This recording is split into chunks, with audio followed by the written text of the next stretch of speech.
শায়েখ, একজন বন্ধু কি আরেক বন্ধুর চরিত্র ও জীবন বদলে দিতে পারে? হ্যাঁ পারে।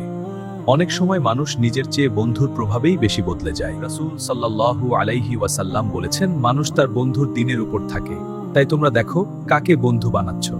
শায়েখ, বন্ধুর প্রভাব এত গভীর কেন?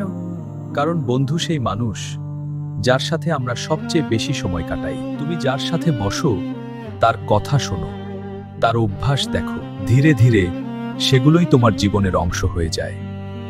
শায়েখ, ভালো বন্ধুর প্রভাব কেমন হতে পারে? ধরো আজান হলো, তুমি হয়তো ভাবছো নামাজ আজকে না হয় একটু পরেই পড়ব।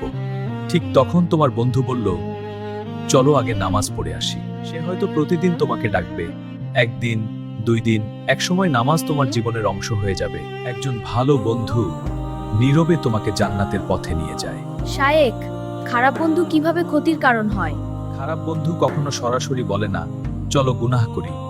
সে বলে, এটা ছোট বিষয়, সমস্যা নেই। আজ ছোট একটা ভুল, কাল আরেকটা ছোট ভুল। এভাবেই মানুষ বুঝতে পারে না কখন সে আল্লাহ থেকে দূরে সরে গেছে। শায়েখ, ইসলাম কি বন্ধুর প্রভাব বোঝাতে কোনো উদাহরণ দিয়েছে? হ্যাঁ, রাসূল সাল্লাল্লাহু আলাইহি ওয়াসাল্লাম খুব সুন্দর উদাহরণ দিয়েছেন। তিনি বলেছেন, ভালো বন্ধু ও খারাপ বন্ধুর উদাহরণ হলো আতর বিক্রেতা ও কামারের মতো। আতর বিক্রেতার কাছে থাকলে তুমি সুগন্ধ পাবে, আর কামারের কাছে থাকলে তোমার কাপড়ে আগুনের স্ফুলিঙ্গ লাগতে পারে বা খারাপ গন্ধ লাগবে। বন্ধু শুধুই সময় কাটানোর মানুষ নয়, বন্ধু এমন মানুষ যে তোমাকে আল্লাহর কাছে নিয়ে যায় অথবা আল্লাহ থেকে দূরে নিয়ে যায়। তাই বন্ধু বেছে নেওয়ার সময় ভালো করে ভাবো।